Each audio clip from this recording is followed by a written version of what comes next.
અમારું મકાન અત્યારે પડે છે ને અત્યારે અમે તો પાડોશીની ઘરે પડ્યા છે ને સામાન અહીંયા નાખ્યો છે ને અમે ખાઈ પીસી આસું પતરું ને અત્યારે મારે ગોરાનું ઓપરેશન છે, હું હાલી નથી એકથી બેઠા બેઠા તો હાલું છું.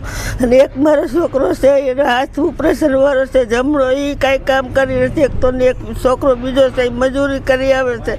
તો ખાલી મજૂરીમાં અમે આસું પતરું ખાઈને પડ્યા રહીશ ને અત્યારે ભાડેનું મકાન ગોતવા ગયા તો ક્યાંય ભાડે મકાન મળતા નથી. અને એક ઠેકાણે મળ્યું તો 8,000 ભાડું કીધું, તો અત્યારે એમાં એક છોકરો ખાલી મજૂરી કરી આવે એમાં અમે પેટનું કરી મારે દવા ચાલુ છે અને ભાડા 8,000 ક્યાંથી અમે ભરી શકીએ. અમે અહીં 60 વર્ષ છે જંગલેશ્વરમાં રહીશું ને મેં ઘરકામ કરીને મકાન બનાવ્યું છે, ઘરકામ કરવા જતી હતી. અને અત્યારે તો અમે અહીંયા ક્યાં રહેવા અત્યારે જઈએ અમે એક ખોટર અમને કાઢી દીધો.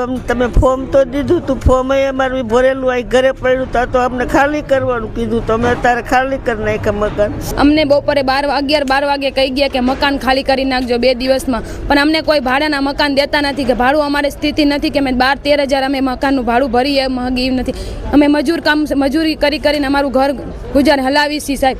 અમારું ઘર તો છીલવાઈ ગયું, હવે અમે રજડતા વિજડતા થઈ ગયા. કે અમને માંગ છે કે અમને કોટર આપો ગમે તેમ બને તમારું કોટ, અમારું સામાન કે અમે ભાડે હજી મકાને નથી પણ મહિલા એમ કે જંગલેશ્વર વાળાને નહીં મકાન નથી દેવા અને 12-13 હજારનું ભાડું કે અમારી પોઝિશન નથી 12-13 હજાર અમે ભાડું ભરી શકીએ એમ. મારા ઘરવાળો મજૂરી કામ કરે છે અને હું ઘરના છોકરાઓને રાખું.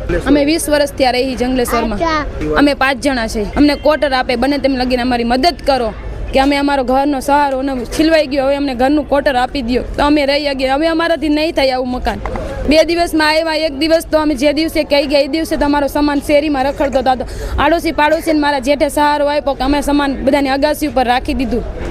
આખી રાત અમે કેમ કાઢ્યું. બહુ દુઃખ થાય છે કે અમારું ઘર તો છીલવાઈ ગયું, હવે અમારું કોણ સહારો દેશે? અમને ટકનું લઈને ટકનું એમાં ખાતા હતા, હવે અમને કોણ સહારો દેશે કે અમે બીજું મકાન બનાવી શકશું?